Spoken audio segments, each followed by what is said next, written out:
우리나라의 1인 가구가 지금 증가하고 있습니다. 2021년도 통계청 발표를 보니까 1인 인구가 33.4%입니다. 그런데 2050년까지는 39.6%까지 늘어날 것으로 예상을 하고 있습니다. 그러니까 2050년이 되면 10명 중에 4명은 이제 1인 가구가 되는 것이죠. 대가족에서 핵가족으로, 또 핵가족에서 1인 가구로 지금 변화되고 있다는 것입니다. 이제는 다양한 형태들의 가족이 등장하고 있습니다. 한부모 가족, 재혼 가족, 무자녀 가족, 자녀 입양 가족, 미혼 부모 가족, 독신 가족, 독거노인 가족, 소년 소녀 가장 가족, 조손 가족, 다문화 가족, 이런 여러 가지 가족들이 등장을 하고 있습니다. 전통적인 부모와 자녀라는 그런 전통적인 이 가정의 개념에서 새로운 여러 가지 가족의 형태들이 속속 등장하고 있는 것이죠. 플라니족 격언에 보면 이런 말이 있습니다. 혀와 이는 다른 무엇보다도 서로 가깝다. 그러나 이는 언제고 혀에 상처를 낼 수 있다. 여러분, 가족만큼 가까운 사이가 있을까요? 그런데 때로는 가족들끼리 서로에게 상처를 주기도 합니다. 반바라족의 격언에 보면 이런 말이 있어요. 친척 간의 싸움은 연기를 내지만 불을 내지는 않는다. 무슨 말입니까? 가족끼리 싸우고 친척끼리 싸우는 게 정말 대단한 것 같지만은 칼로 물베기와 같은 것이다. 이 가족 간의 싸움을 이렇게 표현을 하고 있습니다. 여러분, 예수님은 가족에 대해서 어떻게 생각하셨을까요? 성경을 찾아보면 의외로 예수님은 가족에 대해서 전통적인 개념의 가족을 생각하고 계신 것이 아니라 아주 센세이션하고 혁명적인 가족에 대한 생각을 가지고 있었음을 우리가 알게 됩니다. 어느 날 예수님의 어머니와 동생들이 예수님을 찾아왔습니다. 예수님은 어머니와 동생들이 밖에 있다는 말씀을 들으시고 안에 있는 제자들을 가리키면서 이렇게 얘기했습니다. 너희들이 나의 어머니이고 동생들이다. 자, 마태복음 22장 50절 우리 같이 한번 볼까요? 누구든지 하늘에 계신 내 아버지의 뜻대로 하는 자가 내 형제요, 자매요, 어머니이니라 하시더라. 여러분, 예수님께서는 새로운 가족의 정의를 내리고 계십니다. 피가 섞인 자들이 모인 곳이 가족이 아니라 하나님의 뜻대로 행하는 자들이 하나님의 가족이다, 하늘 가족이다 라고 말씀하고 있는 것이죠. 예수님은 혈연을 뛰어넘는 공동체를 원하고 계십니다. 신앙 공동체인 교회를 통해서 세상의 본보기를 보여주기를 원하십니다. 세상의 사람들이 우리 교회 공동체, 이 신앙의 공동체를 보면서 가족이란 어떤 것이 진정한 가족인가를 깨닫기를 원하고 계시다는 거죠. 교회는 이 시대를 향한 하나님의 대안입니다. 성도 한 사람 한 사람은 하늘 가족입니다. 오늘 이 시간 우리 이렇게 한번 말해보면 좋을 것 같아요. 한번 따라해 보십시오. 우리는 하늘 가족입니다. 나는 하늘 가족입니다. 우리 한 사람 한 사람이 하나님의 가족이고 하늘 가족이라고 말씀해 주고 있는 것이죠. 먼저 하늘 가족은 그리스도 몸의 지체라고 말씀하고 있습니다. 우리 로마서 12장 4절을 같이 한번 볼까요? 우리가 한 몸에 많은 지체를 가졌으나 모든 지체가 같은 기능을 가진 것이 아니니. 여러분, 이 교회 안에서 이 지체라는 단어는 굉장히 중요한 단어입니다. 왜냐하면 지금 예수님께서 우리 이 몸의 기능들을 통해서 그 지체를 설명하고 계시기 때문에 그렇습니다. 여러분, 우리 몸을 보면 머리도 있고 눈도 있고 코도 있고 귀도 있고 입도 있고 그러잖아요. 손과 발도 있습니다. 이게 다 우리 몸의 지체들이에요. 그런데 이 지체들은 서로 다른 역할을 합니다. 머리는 생각을 합니다. 눈은 사물을 봅니다. 코는 냄새를 맡습니다. 입은 음식을 먹습니다. 귀는 소리를 듣습니다. 손은 무엇인가를 만들고 발은 어디인가를 이동합니다. 서로 각각 다른 기능을 가지고 있습니다. 이처럼 교회 안에도 다양한 사람들이 존재합니다. 남성이 있고 여성들이 있습니다. 나이 든 사람들이 있고 젊은 사람들이 있습니다. 정책을 결정하는 사람들이 있고 또 재정을 관리하는 분들이 계시고 또 주차장에서 봉사하는 분들이 계시고 주방에서 봉사하는 분들이 계십니다. 그 외에 여러 곳에서 여러 가지 모습으로 자신의 역할을 감당하고 있습니다. 그래서 우리 한 사람 한 사람이 이 그리스도 몸의 지체라는 사실을 잊지 말아야 됩니다. 두 번째는 하늘 가족은 한 몸이라고 말씀해 주고 있습니다. 우리 12장 5절 말씀 같이 한번 볼까요? 이와 같이 우리 많은 사람이 그리스도 안에서 한 몸이 되어 서로 지체가 되었느니라. 한 몸이 되어서 지체가 되었다. 이 지체란 말 역시 한 몸을 강조하고 있는 겁니다. 고린도전서 12장 12절은 이렇게 말씀합니다. 몸은 하나인데 많은 지체가 있고 몸에 지체가 많으나 한 몸인과 같이 그리스도도 그러하니라. 우리가 이 다양성과 통일성이라는 것을 생각해 볼 때 우리 몸 안에 많은 지체가 있다는 것, 우리 눈이 있고 뭐 손이 있고 발이 있고 코가 있고 입이 있고 이런 지체가 있다는 것은 다양성을 의미하는 겁니다. 그러니까 교회 안에는 다양한 사람들이 다양한 역할을 감당하고 있습니다. 그런데 통일성이라는 측면에서 우리가 살펴보게 되면 이 많은 지체가 있지만은 결국은 한 몸이라는 거죠. 많은 지체가 통일성을 추구하고 있는 것입니다. 여러분, 우리 뇌를 한번 보십시오. 우리 뇌가 우리 몸에 명령을 내리잖아요. 그러면 우리 몸에 있는 각 지체들이 정말 일사불란하게 움직이는 것을 우리가 보게 됩니다. 그런데 교회라는 것도 마찬가지예요. 교회는 예수님의 몸이고 이 몸의 머리는 예수님이시기 때문에 교회의 머리가 예수님이시기 때문에 예수님이 명령하시는 대로 우리는 그 지시하는 대로 우리는 일사불란하게 움직여야 됩니다. 근데 만약 뇌가 명령을 내렸는데 몸이 말을 안 듣는 거예요. 야, 오른쪽으로 가. 근데 오른쪽으로 안 가고 왼쪽으로 간다고 생각해 보세요. 되겠습니까? 안 되잖아요. 예수님께서 이런 길로 가라고 말씀하고 계신데 우리가 다른 길로 가게 되면 그리스도 몸의 지체로 행하지 않는 것이죠. 예수님께서 명령을 내리시면 그 명령대로 우리는 일사불란하게 움직여야 됩니다. 그것이 한 몸인 것이죠.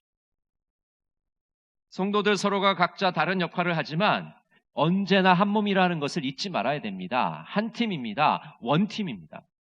한번 따라해 보실까요? 우리는 한 팀이다.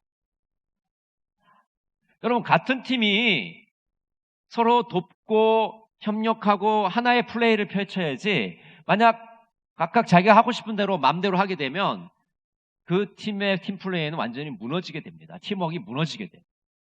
한 팀이면 한 팀에 걸맞게 한 몸의 역할을 한 마음으로 그것을 수행해 나가야 되는 것이죠. 다양성 안에서 일치를 추구해야 됩니다. 한 사람이라도 빠지면 다른 사람들에게 영향력을 미치게 되는 것이죠.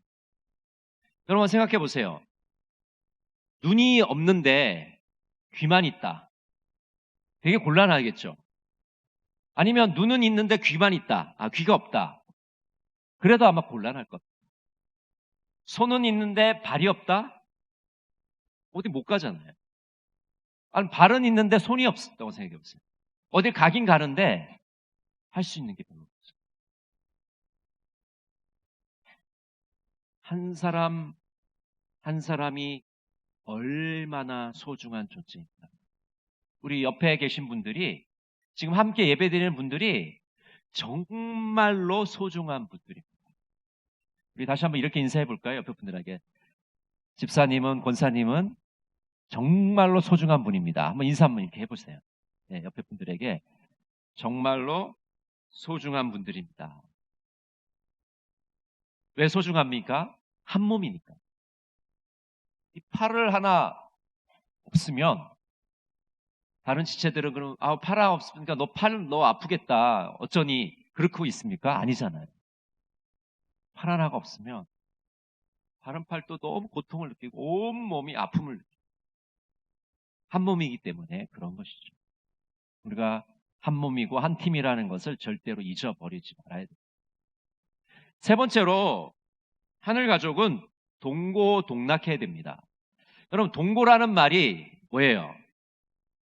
괴로움을 함께한다. 동락, 즐거움을 함께한다. 여러분 우리 하늘 가족은 괴로움도 함께하는 사람들이고 즐거움도 함께하는 사람들입니다. 그래서 영적으로, 정신적으로, 물질적으로 모든 것을 함께하는 그런 사이라는 것을 말씀해 주고 있습니다. 먼저 영적으로 함께 해야 됩니다. 말씀을 함께 나눠야 됩니다. 그 나눈 말씀대로 살려고 몸부림을 쳐야 돼요. 또 서로를 위해서 간절하게 기도해 줘야 됩니다. 여러분 우리 다른 성도들을 위해서 내가 하늘 가족으로서 해줄 수 있는 게 뭐예요? 뭐 좋은 선물을 주는 겁니까? 내 옆에 있는 하늘 가족을 위해서 내가 해줄 수 있는 가장 좋은 것은 그 사람을 위해서 기도해 주는 거예요. 이게 최고의 선물입니다. 여러분 거창한 것을 주려고 하지 마세요. 그분에게 도움이 될지 안 될지도 모르겠어요. 그분에게 가장 도움이 되는 것은 내가 그분을 위해서 중보기도 해주는 거예요. 그것만큼 좋은 선물이 어디 있겠습니까? 가끔 이제 입원하시거나 아프신 분들 중에 내가 아픈 것을 다른 사람에게 알리지 마라. 내가 병원에 입원했다는 것을 다른 이가 모르게 하라. 이렇게 부탁하는 분들이 의외로 많아요. 물론 그 마음을 알겠습니다. 알아요. 다른 사람들에게 폐 끼치지 않고 걱정을 끼치지 않으려는 그 마음을 제가 압니다. 부담을 드리지 않으려고 하는 마음을 제가 알아요. 그렇지만요. 하늘 가족은 어떤 사람이냐면요. 기쁨도 함께 하고요. 슬픔도 함께 하는 거예요. 좋은 일만 내가 골라서 함께 하겠다. 그런 가족은 없습니다. 여러분, 우리 가족들이 나 좋은 일 할 때만 나 불러. 슬픈 일은 니네들이 알아서 하고. 그런 가족들이 있습니까? 없잖아요. 하늘 가족이라면 슬픔도 함께 해야 되는 거예요. 나쁜 일도 함께 해야 됩니다. 병든 것도 함께 해야 돼요. 나 좋은 것만 너희들하고 함께 나눌 거야. 나 슬픈 거는, 나 아픈 거, 나 부끄러운 거는 다 숨길 거야. 가족 아닙니다. 남이죠, 남. 그럼 어떻게 하늘 가족이겠어요? 가족이란 단어를 붙이기 어렵잖아요. 그냥 하늘남이죠, 하늘남. 하늘남. 남 아니겠어요, 남? 동고동락을 해야 가족이라고 부를 수 있는 것이죠. 예수님을 닮아가도록 서로 영적으로 이끌어 줘야 됩니다. 또 정신적으로 함께 해야 되겠죠. 같이 좋아하고 같이 슬퍼해야 됩니다. 티투게라는 분이 이런 말을 했어요. 유명한 말이 있죠. 기쁨을 나누면 2배가 되고 슬픔을 나누면 절반이 된다. 하늘 가족이 기뻐할 때 함께 기뻐하면 그 기쁨이 정말 배가 됩니다. 너무나도 기뻐요. 그리고 슬퍼할 때 함께 슬퍼하고 위로해 주면은 그 슬픔이 반감되는 것을 우리가 체험하지 않습니다. 별거 아닌 것 같지만 굉장히 중요한 것이죠. 미국 서던 캘리포니아 대학교에서 어떤 연구를 했습니다. 무슨 연구냐면 스트레스를 다른 사람과 함께 나눌 때 스트레스가 줄어든다는 그런 보고입니다. 자, 이 실험을 어떻게 했냐면 52명의 여대생들을 대상으로 실험을 했어요. 그래서 이 여대생들에게 하나의 과제를 줬습니다.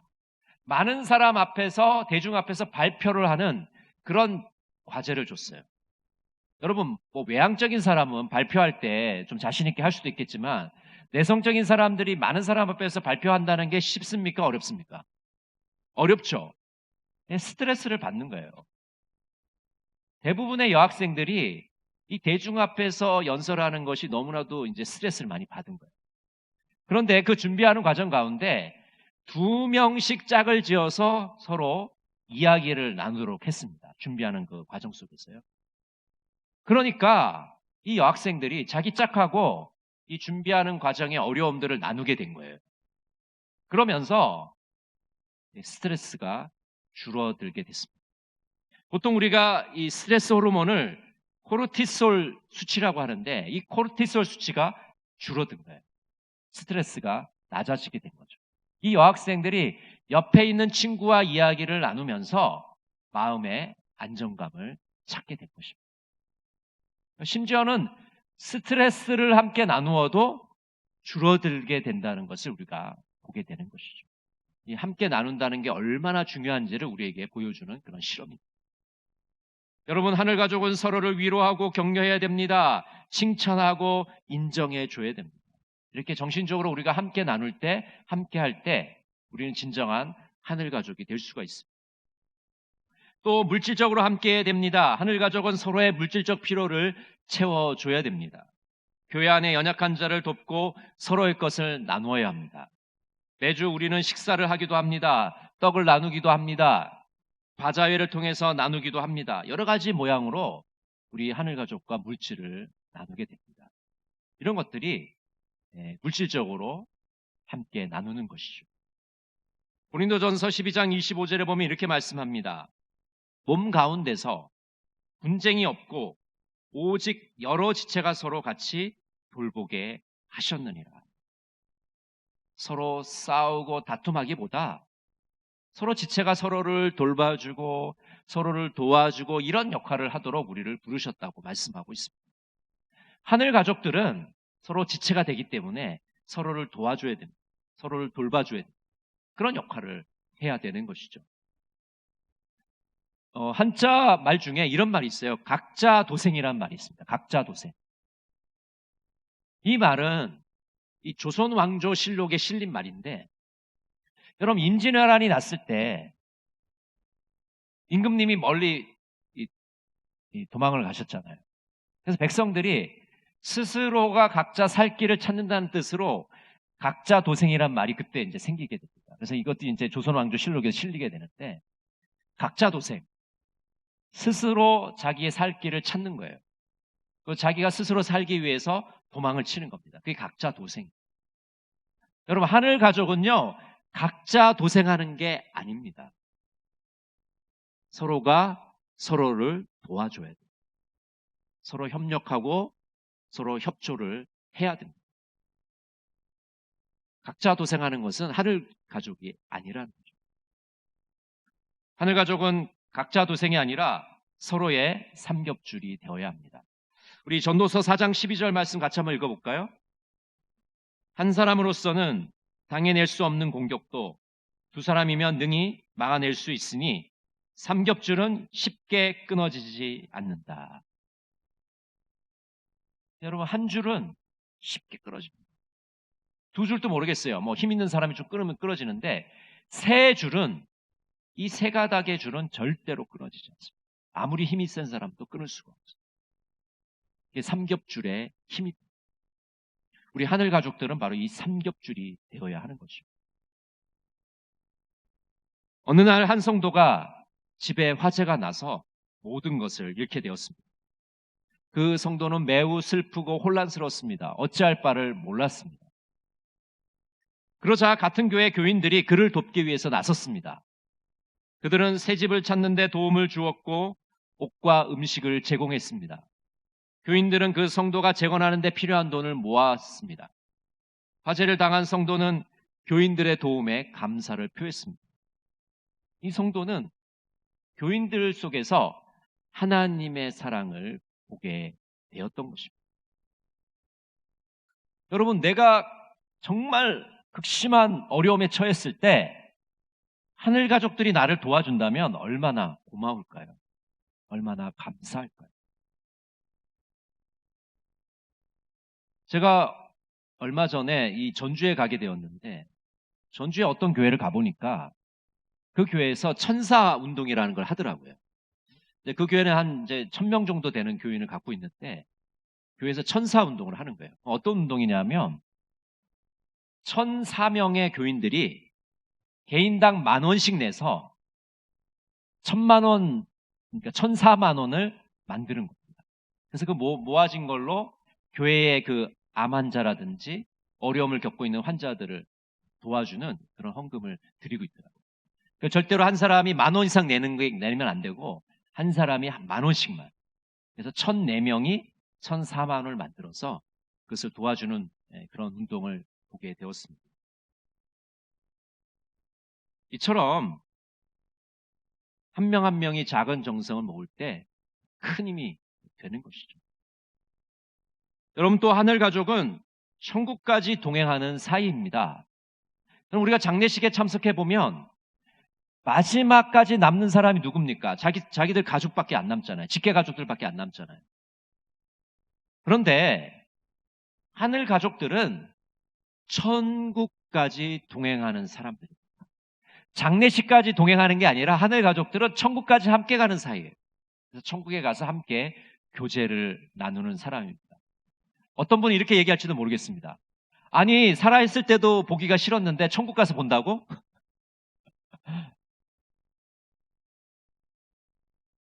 하늘 가족은 여기서 끝나는 사이가 절대로 아니에요.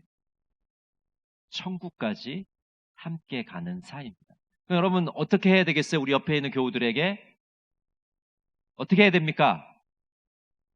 잘 해야 되겠죠. 천국까지 가서 볼 사람들이니까 잘 해야 되겠죠. 내가 교회 옮기면 저 사람 안 봐. 천만의 말씀. 나중에 보게 될 겁니다. 천국에 가서. 천국까지 그 교제를 누리게 되는 것이죠. 그래서 우리 하늘 가족들은 동고동락하는 그런 가족들이란 즐거움도 함께 나누고 슬픔도 함께 나누는 가족들입니다.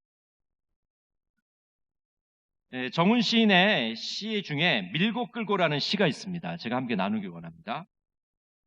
날랑 앞에서 끌게 엄닐랑 뒤에서 미세요. 한밭 40리길 쉬엄쉬엄 가셔요. 일다가 지치시면 손만 얹고 오셔요. 걱정 말고 오셔요. 발소리만 내셔요. 엄니만 따라오면 힘이 절로 난대요.